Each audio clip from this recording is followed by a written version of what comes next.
ദേ അങ്ങനെ ക്രിസ്മസ് ആയി. എൻ്റെ ഫേവറേറ്റ് സീസണാണിത്. എനിക്ക് തോന്നുന്നു ഒട്ടുമിക്ക എല്ലാവർക്കും അങ്ങനെയായിരിക്കും.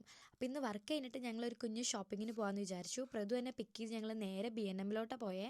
പുതിയ ഡെക്കറേഷൻസ് ഒക്കെ നോക്കാൻ എന്തൊരു എക്സൈറ്റ്മെൻ്റ് ആയിരുന്നു എന്നോ. സ്റ്റോറിൽ കടന്ന് ചെന്നപ്പോൾ തന്നെ ഫുൾ ക്രിസ്മസ് വൈബ്. ട്രീസും ഓർണമെൻറ്റ്സും ക്യാൻഡിൽസും അങ്ങനെ എല്ലാം കൂടെ ഒരു കളർഫുൾ വേൾഡ്. ഈ കുഞ്ഞു വീട് നോക്കി എന്ത് രസമാണ് കാണാൻ. ഞാനത് വാങ്ങിച്ചായിരുന്നു. അവിടെ കാണുന്ന എല്ലാം വാങ്ങിക്കുന്നുണ്ട്, പക്ഷെ പറ്റില്ലല്ലോ. സത്യം പറഞ്ഞാൽ ഈ ട്രീ ഡെക്കറേറ്റ് ചെയ്യുന്ന സെക്ഷനിൽ കയറി ഒരു ട്രാപ്പിലായ പോലെ നമുക്ക് ഏതെടുക്കണമെന്ന് കൺഫ്യൂഷൻ ആവും. എല്ലാ കളേഴ്സും ഉണ്ട്, ഗോൾഡൻ, ഗ്രീൻ, ബ്ലൂ, അങ്ങനെ അങ്ങനെ പല കളേഴ്സും. എല്ലാം നല്ല ക്യൂട്ട് പ്രിറ്റി ഐറ്റംസ് ആയിരുന്നു. നമ്മൾ ഓൾറെഡി ലാസ്റ്റ് ഇയർ കുറച്ച് സാധനങ്ങളൊക്കെ മേടിച്ചിട്ടുണ്ടായിരുന്നു. അതുകൊണ്ട് അതിലൊന്നും ഇല്ലാത്ത സാധനങ്ങൾ മാത്രമേ നമ്മൾ ഈ വട്ടം മേടിച്ചിട്ടുള്ളൂ. ഈ കുക്കി പോലെ ഇരിക്കുന്ന പില്ലോ നല്ല രസമുണ്ടല്ലേ. പിന്നെ അതേ നമ്മുടെ ക്രിസ്മസ് സാന്റാക്ലോസ് ഇല്ലാതെ എന്ത് ക്രിസ്മസ് അല്ലേ. പിന്നെ അവിടെ ഒറിജിനൽ ട്രീസും ഉണ്ടായിരുന്നു കേട്ടോ. ഈ ഒറിജിനൽ ട്രീസിന് തന്നെ സെപ്പറേറ്റ് ഒരു സെക്ഷൻ ഉണ്ട്. അതിൻ്റെ റേറ്റ് ഒക്കെ എഴുതി വെച്ചിട്ടുണ്ട്. അപ്പം നമുക്ക് എന്തായാലും അത് വേണ്ട.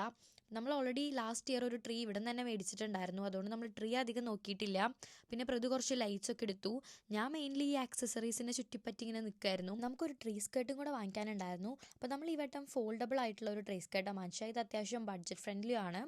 അങ്ങനെ ഈ വട്ടത്തെ കുഞ്ഞ് ക്രിസ്മസ് ഷോപ്പിംഗ് ഒക്കെ കഴിഞ്ഞു. അതിൻ്റെ ഇടയിൽ നമ്മൾ പോയിട്ട് മാച്ചിങ് ത്രോയും 2 പില്ലോസും വാങ്ങിച്ചിട്ടുണ്ടായി. അപ്പോൾ ഇത്രേ ഉള്ളൂ നമ്മുടെ കുഞ്ഞ് ക്രിസ്മസ് ഷോപ്പിംഗ്.